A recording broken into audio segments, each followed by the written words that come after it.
Jumlah tuntutan dan rayuan yang dibuat pekerja di Singapura naik 20% tahun lalu. Kebanyakan tuntutan itu dibuat terhadap syarikat-syarikat yang mengalami kegagalan perniagaan atau masalah keuangan.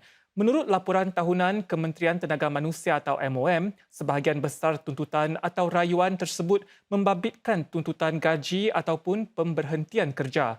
Jumlahnya bagaimanapun lebih rendah jika kita bandingkan dengan paras 2019 iaitu sebelum pandemik COVID-19 melanda. Tuntutan gaji naik kepada 1.68 bagi setiap 1,000 pekerja tahun lalu. Ini berbanding 1.43 pada tahun sebelumnya. Jason Tan yang bekerja sebagai seorang pemandu misalnya, tidak mendapat gajinya walau setelah berbulan-bulan meletak jawatan. Selepas gagal mendapatkan wang gajinya yang sebanyak $1,800 itu, dia menghubungi Perikatan Tiga Pihak bagi Penyelesaian Pertikaian atau TADM. Encik Tan akhirnya menerima gaji beliau hampir 2 bulan kemudian. Dia antara 6,000 pekerja yang mendapatkan khidmat bantuan TADM. Kira-kira 90% pekerja yang membuat tuntutan berjaya memperolehi semula gaji mereka yang melibatkan wang sejumlah $12 juta. Ini menyusuli pengantaraan yang dilakukan oleh TADM. Kebanyakan kes tersebut berjaya diselesaikan dalam tempoh 2 bulan. Menurut MOM, khidmat pengantaraan tersebut paling berkesan dalam menghuraikan kes tuntutan sedemikian. If mediation is not successful at the TADM, we will help the claimants lodge their claim with the Employment Claims Tribunal. And we understand that at the ECT, they may try another round of mediation, and if that's not successful, the case will be heard by ECT judge, and there will be a decision made on the claim. In some cases, there are employers who are very willful. They may have the means to pay, but they refuse to do so. But of course, these are not in very large numbers, less than 1% of the claims that we see. MOM menyatakan ia sedang menyiasat majikan seumpama itu dan menimbangkan tindakan penguatkuasaan terhadap mereka. Sementara itu, jumlah kes tuntutan berkaitan pemberhentian kerja secara tidak wajar pula kekal stabil tahun lalu.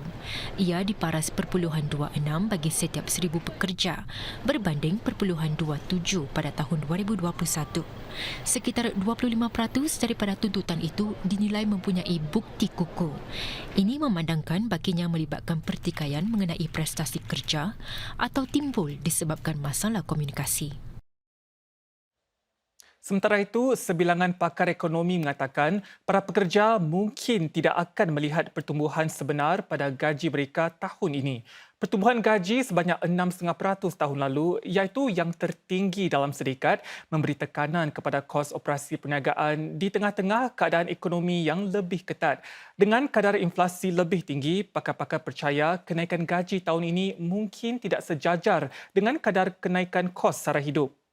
Kementerian Tenaga Manusia atau MOM menyatakan pertumbuhan gaji dijangka sederhana disebabkan keadaan perniagaan yang tidak menentu dan juga kelembapan ekonomi global. Ini sesuatu yang mungkin mengecewakan para pekerja jika kadar inflasi terus meningkat. At some of the HR firms, at the start of this year, they basically projected nominal wage growth to be around 3 to 4+%. But our headline inflation could also be in the higher side of that range. So actually, net, I think there is a risk that you may actually see again very flattish to even possibly negative real wage growth. Sebarang pertumbuhan gaji juga dijangka tidak sama rata bagi semua sektor. Beberapa sektor seperti kejuruteraan, pengangkutan dan hospitality mungkin menyaksikan pertumbuhan.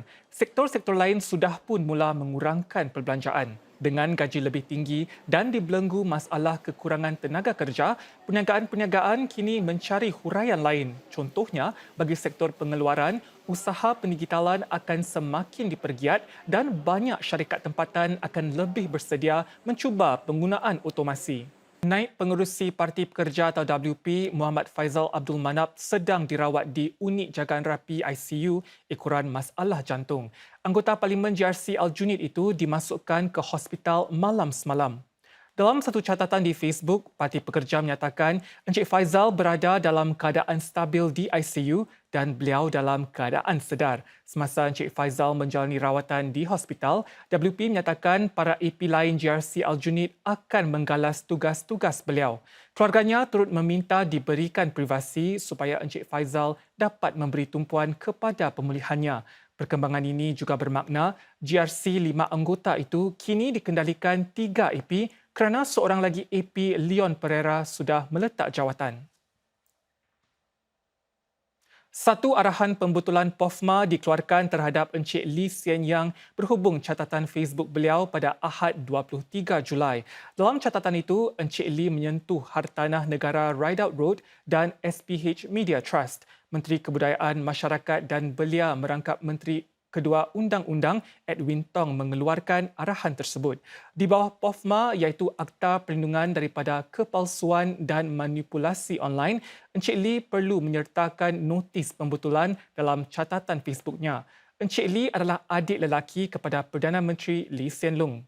Dalam catatannya itu, Encik Lee mendakwa bahawa kos ubah elok 2 banglo di Rideout Road itu dibiayai pemerintah kerana ia disewa oleh Menteri K. Shanmugam dan Menteri Dr. Vivian Balakrishnan. Kementerian Undang-Undang bagaimanapun menjelaskan bahawa catatan itu tidak menyertakan maklumat penting, iaitu kerja-kerja yang dijalankan di Hartanah Rideout Road itu sejajar dengan syarat-syarat penguasa tanah Singapura atau SLA dan dinilai perlu dijalankan. Encik Lee juga menyatakan pokok-pokok di 2 hartanah itu ditebang kerana disewa menteri. SLA menjelaskan bahawa dakwaan ini tidak benar. Keputusan menebang pokok-pokok itu dibuat menyusuli pemeriksaan oleh beberapa arboris bebas atau pakar tumbuhan dan mengenal pasti beberapa isu berkaitan keselamatan. Mereka turut mendapatkan kebenaran daripada Agensi Sekitaran Kebangsaan atau NEA. Menerusi catatan Facebook Encik Lee, beliau menulis bahawa SPH Media Trust secara palsu mengubah angka edaran akhbarnya menjadi lebih tinggi. Sebenarnya kejadian itu berlaku di bawah Singapore Press Holdings iaitu sebelum SPH Media Trust diperbadankan. Apabila SMT mengambil alih perniagaan media itu, ia menemui, melaporkan dan menyiasat isu tersebut.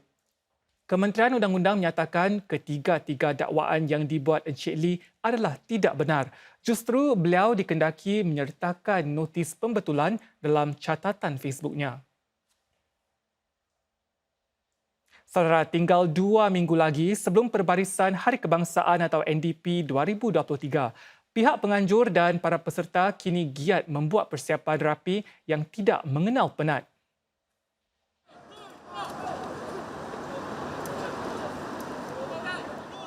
Inilah antara kaki tangan pengurusan pertunjukan NDP. Bagi para anggota tentera ini, kerja-kerja sedemikian mengutamakan kerjasama dan pengurusan waktu yang tepat. Selain mereka, kaki tangan dalam pasukan sokongan persembahan juga memainkan peranan penting di Pusat Convention Raffles City. Mereka memastikan ribuan peserta NDP sudah bersedia pada waktu yang ditetapkan. Kaki tangan seperti Lance Corporal Muhammad Haikal adalah antara yang memastikan pengalaman para peserta NDP menjadi satu memori indah. I feel that I've impacted them a lot because whenever I'm like on duties, I'm not around.